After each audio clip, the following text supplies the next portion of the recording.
오프닝 변화의 파도 속에서 살아남기. 여러분, 드디어 2026년의 막이 올랐습니다. 매년 새해만 되면 정부에서 수많은 정책을 쏟아내지만 사실 너무 복잡해서 나한테 해당하는 게 뭔지 찾기 힘드셨죠? 하지만 올해는 다릅니다.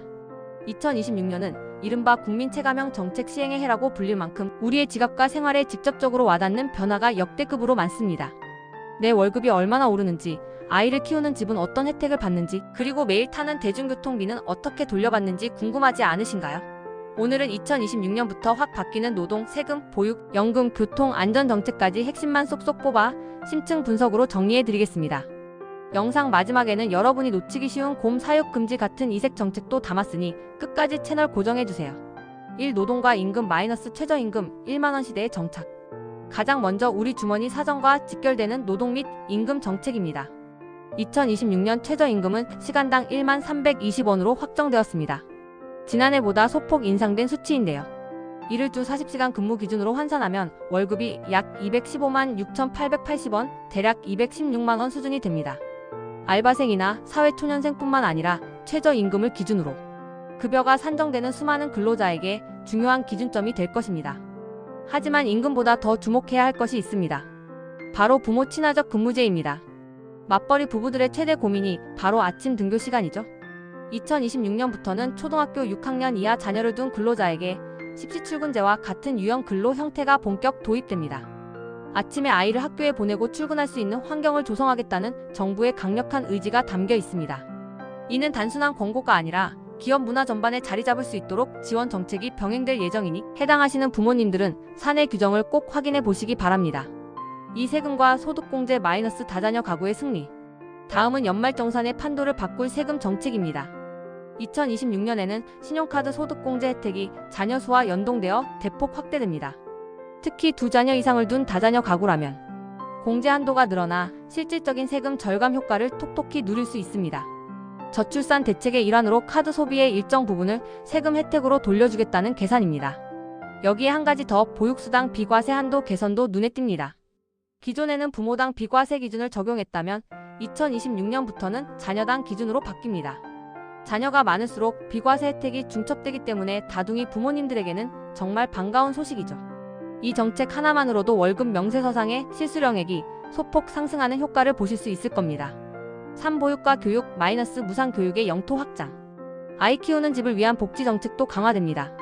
그동안 만 5세부터 적용되던 유아 무상교육 및 보육비 지원 대상이 2026년부터는 만 4세까지 확대됩니다. 이는 유보통합, 즉 유치원과 어린이집의 통합 모델을 향한 중요한 징검다리 단계이기도 합니다. 만 4세 자녀를 둔 부모님들은 매달 나가던 교육비 부담이 줄어들게 되는데요. 지원 금액뿐만 아니라 교육의 질 개선을 위한 교사 처우 개선비 등도 함께 증액됩니다. 단순히 돈을 지원하는 것을 넘어 우리 아이들이 더 좋은 환경에서 자랄 수 있도록 국가가 책임지는 보육 시스템을 구축하겠다는 의지가 엿보입니다. 4. 국민연금 개편 마이너스 더 내고 더 받는 구조로의 변화. 조금은 뼈아픈 소식일 수도 있지만 미래를 위해 꼭 알아야 할 연금 소식입니다. 2026년부터 국민연금 보험료율이 단계적으로 인상됩니다. 연금 고갈 문제를 해결하고 재정 안정성을 높이기 위한 불가피한 조치인데요. 월 납부액이 늘어나 근로자와 사업주 모두 부담이 생기겠지만 이를 보완하기 위한 지원책도 함께 시행됩니다. 대표적인 것이 연금 크레딧 확대입니다. 출산하거나 군 복무를 마친 경우 연금 가입 기간을 추가로 인정해주는 혜택이 더 강화됩니다. 또한 소득이 낮은 저소득층을 대상으로 보험료 지원을 확대하여 노후 빈곤 문제를 최소화하려 합니다. 연금 개편은 단순히 돈을 더 걷는 것이 아니라 급변하는 인구 구조 속에서 지속 가능한 사회 안전망을 만드는 과정임을 이해해야 할 시점입니다. 5. 교통과 생활비 마이너스 대중교통 환급과 인천대교의 변화. 매일 출퇴근하는 직장인들과 학생들에게 가장 환영받을 소식입니다. 2026년부터 대중교통 비용 환급 제도가 본격화됩니다. 한 달 동안 이용한 대중교통 요금이 일정 한도를 초과하면 그 초과 금액의 상당 부분을 국가와 지자체가 돌려주는 방식입니다.